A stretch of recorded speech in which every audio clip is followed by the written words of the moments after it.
Would you agree that there are some major problems happening right now in our world? How about just in our country, or our state, our cities, towns, even our own neighborhoods? There are so many examples we could list of the problems we see on a daily basis. But I want to take just a little bit deeper look and peel back just one more layer to this question.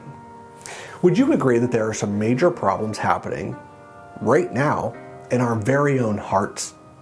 I think sometimes it's easier for us to look at everything else that's wrong with our culture and play the blame game or just be in straight up denial. Because that's much easier than looking inward to what we're trying to avoid in our own hearts. As followers of Jesus, I believe we need to do a much better job at admitting that there are some major sin issues happening in our hearts. And I don't just mean I'm a sinner or, yeah, I've had to battle with some pride. I'm talking about laying out the daily struggles that we endure. I'm talking about that when we're with our small groups, being surrounded by people who love us and are for us, and honestly admitting that I don't want to forgive my neighbor because I don't think they deserve forgiveness, because I want to control their punishment, not God.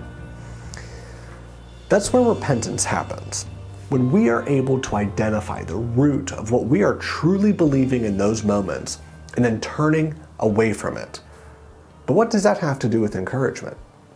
Hebrews 10:24 and 25 says, "And let us consider how to stir up one another to love and good works, not neglecting to meet together, as is habit of some, but encouraging one another, and all the more as you see the day drawing near." The idea to stir up means to ignite. It means to be deep into something. I fear sometimes we can feel like we are in deep relation with people, but in reality it's just surface level.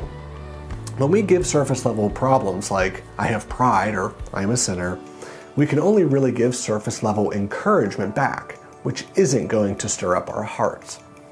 To truly encourage someone, you must be able to speak truth deep into someone's heart. And that begins with being open and honest about our sin. But please be careful. When someone opens up their heart to you, it puts them in an extremely vulnerable position. The writer of Hebrews shares how we are to encourage people, to stir up one another to love and good works. Let's not partake in a pity party whenever we gather, but let's be real with each other and ask the Spirit to guide us in our conversations so that we can give real encouragement. The problems of our world are not going away.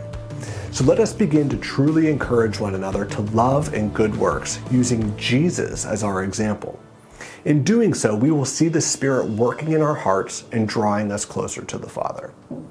Part of being able to hear the Spirit and encouraging others is to put aside our own personal preferences. So next week, we will take a look at what Paul has to say about that. I hope you'll join us next Tuesday.